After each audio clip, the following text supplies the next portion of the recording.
Hi friends, നമ്മുടെ YouTube ചാനലിലേക്ക് എല്ലാവർക്കും സ്വാഗതം. അപ്പോൾ ഇന്ന് നമ്മൾ വീഡിയോയിലൂടെ പറയാൻ പോകുന്നത് ഇത് മാരുതി സുസുക്കി ആൾട്ടോ k10 ആണ്. അപ്പോൾ ഇതിൻ്റെ കംപ്ലയിൻ്റ് എന്ന് വെച്ച് കഴിഞ്ഞാൽ നമ്മൾ ബ്ലോവർ എ സി ഇടുന്ന സമയത്ത് നമ്മൾ ബ്ലോവർ ഓൺ ആക്കുന്ന സമയം ഫാൻ ഓൺ ആക്കുന്ന സമയത്ത് ഒരു കിടുകിടുകിടാന്നുള്ള ഒരു സൗണ്ട് അതിനകത്ത് ഇത് കേൾക്കുന്നുണ്ട്. അപ്പോൾ എന്താ സൗണ്ട് നമുക്ക് ആദ്യം നോക്കാം. അപ്പോൾ ഇഗ്നീഷൻ ഞാനിപ്പോൾ ഓൺ ചെയ്തിട്ടുണ്ട്. ഓൺ ചെയ്തിട്ട് നമ്മൾ ബ്ലോവറിൻ്റെ സ്വിച്ച് ഓൺ ആക്കിയിട്ടുണ്ട്. ഓൺ ആക്കുമ്പോൾ ഈ സൈഡിൽ നിന്ന് കിടുക്കിടുക്കിടുക്കിടുക്കാന്നുള്ളൊരു സൗണ്ട് നമുക്ക് കേൾക്കാനായിട്ട് സാധിക്കും. ഒരു കിരികിരികിരാന്നുള്ള സൗണ്ട് ഈ ഭാഗത്ത് നമുക്ക് കേൾക്കാനായിട്ട് സാധിക്കും. അപ്പോൾ മിക്കവാറും ഇതിനകത്ത് ബ്ലോവറിൻ്റെ ഫാനകത്ത് മിക്കവാറും പേപ്പറോ കരിയിലോ അങ്ങനെ വല്ലതും കയറിയതാവാനായിരിക്കും ചാൻസ് കൂടുതൽ. അപ്പോൾ എന്തായാലും നമുക്കിത് അഴിച്ചെടുക്കാനായിട്ട് ഇവിടെ ഒരു സോക്കറ്റ് വരുന്നുണ്ട്. ഈ സോക്കറ്റ് ജസ്റ്റ് പ്രസ് ചെയ്യുക, ഊരി വിടുക. 1 2 3 സ്ക്രൂ ഉണ്ട്. ആ 3 സ്ക്രൂ അഴിച്ചിട്ട് നമുക്ക് ഫാന് വെളിയിലോട്ട് എടുക്കാം. ഈ സോക്കറ്റ് അഴിച്ചുവിടാനായിട്ട് ഈ ജസ്റ്റ് ഇത് പ്രസ് ചെയ്യുക. പ്രസ് ചെയ്തിട്ട് വലിച്ചു കഴിഞ്ഞാൽ ഈ സോക്കറ്റ് നമുക്ക് സിമ്പിളായിട്ട് ഊരിയെടുക്കാനായിട്ട് സാധിക്കും. അത് കഴിഞ്ഞിട്ട് നമുക്ക് അഴിക്കേണ്ടത് ഇവിടെ ഒരു സ്റ്റാർ ഉപയോഗിച്ച് 8ൻ്റെ ബോക്സ് ഉപയോഗിച്ച് നമുക്കിത് അഴിക്കാനായിട്ട് സാധിക്കും.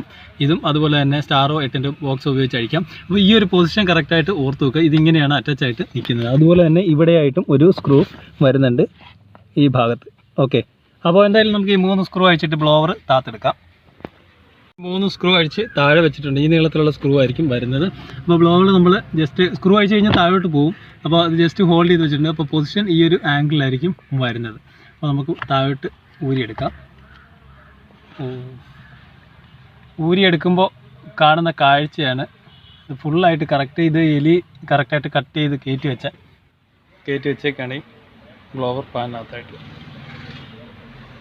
അപ്പോൾ അതാണ് ഈ സൗണ്ട് കേൾക്കാനുള്ള മെയിനായിട്ടുള്ള കാരണം നമ്മൾ ഫാൻ ഓണാക്കുമ്പോൾ ഇത് കിടന്ന് ഇങ്ങനെ അടിച്ചിട്ടാണ് കടകടകടകടകടാന്നുള്ള സൗണ്ടും കാര്യങ്ങളൊക്കെ കേൾക്കുന്നത്. ഈ അവസ്ഥ നമുക്ക് കണ്ടാൽ മനസ്സിലാവും. ഫുള്ളായിട്ട് വയറ്, അതായത് നമ്മുടെ ഡാഷ്ബോർഡിൻ്റെ ഉള്ളിൽ വരുന്ന പ്ലാസ്റ്റിക്കിൻ്റെ പീസ്, അതുപോലെ തന്നെ കരിയില, ഇതെല്ലാം കറക്റ്റായിട്ട് ഇതിനകത്ത് തന്നെ ഇരിപ്പുണ്ട്. അതുകൊണ്ടാണ് ഈ സൗണ്ട് കേൾക്കുന്നത്. അപ്പോൾ ഇത് നമുക്ക് ഫുള്ളായിട്ട് ക്ലീൻ ചെയ്തെടുക്കണം. എയറടിച്ച് നമുക്ക് ഫുള്ളായിട്ട് ക്ലീൻ ചെയ്ത് എടുക്കേണ്ടതായിട്ടുണ്ട്. ഭാഗത്തോട്ട് നോക്കുമ്പോൾ വേറെ കുഴപ്പങ്ങളോ കാര്യങ്ങളോ ഒന്നും കാണിക്കുന്നില്ല. മീൻസ് കാരണം ഈ ഫാൻ വർക്ക് ചെയ്യുന്നതുകൊണ്ട് കറക്റ്റായിട്ട് ഫാനിൻ്റെ ആ ലീഫിൽ തന്നെ എല്ലാം വന്ന് കിടക്കും. അപ്പോൾ ഇതാണ് സൗണ്ട് കേൾക്കാനുള്ള മെയിനായിട്ടുള്ള കാരണം.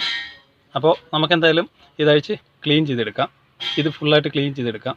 ഇപ്പോൾ ഇത് ഫുള്ളായിട്ട് ക്ലീൻ ചെയ്ത് എടുത്തിട്ടുണ്ട്. ഇനി നമുക്കിത് ഫിറ്റ് ചെയ്യേണ്ടതായിട്ടുണ്ട്. ഫിറ്റ് ചെയ്യാനായിട്ട് നമ്മൾ നോക്കേണ്ട ആംഗിൾ ഈ ഒരു പോർഷനാണ് കറക്റ്റായിട്ട് നോക്കേണ്ടത്. അപ്പോൾ അതിന് വേണ്ടിയിട്ട് കറക്റ്റായിട്ട്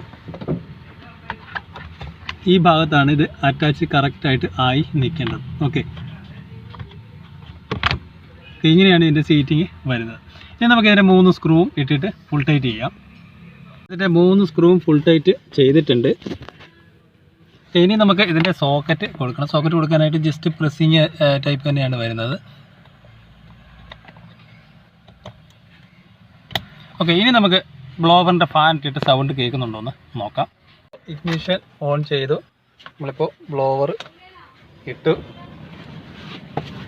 ഇപ്പോൾ ഈ ഭാഗത്തുനിന്ന് ആ ടക്ക് സൗണ്ടോ കാര്യങ്ങളോ ഒന്നും കേൾക്കുന്നില്ല. ഓക്കെ, അപ്പോൾ കൂടുതലായിട്ട് ഈ ബ്ലോവറിൽ ഈ ടക്ക് എന്നുള്ള സൗണ്ടും കാര്യങ്ങളൊക്കെ കേൾക്കുന്നുണ്ട്. മിക്കവാറും എലിയോ കാര്യങ്ങളൊക്കെ കൊണ്ടുവച്ചിട്ട് പേപ്പറോ അല്ലെങ്കിൽ ഇലയോ ഇതൊക്കെ ആയിരിക്കും കൂടുതലായിട്ട് ഈ ബ്ലോവർ ഫാനിനകത്ത് വരുന്നത്. അപ്പോൾ ഇത് സിമ്പിളായിട്ട് തന്നെ നമുക്ക് അഴിച്ചെടുക്കാം. ചില വണ്ടിയുടെ നമുക്ക് സിമ്പിളായിട്ട് എടുക്കാം, ചിലത് ഇച്ചിരി പാടായിരിക്കും അഴിച്ചെടുക്കാനായിട്ട്. അപ്പോൾ ഇത് ആൾട്ടോ k10ൻ്റെ ബ്ലോവർ സൗണ്ടിനെ കുറിച്ചാണ് ഈ വീഡിയോയിൽ നമ്മൾ മനസ്സിലാക്കിയത്. Okay, thank you for watching.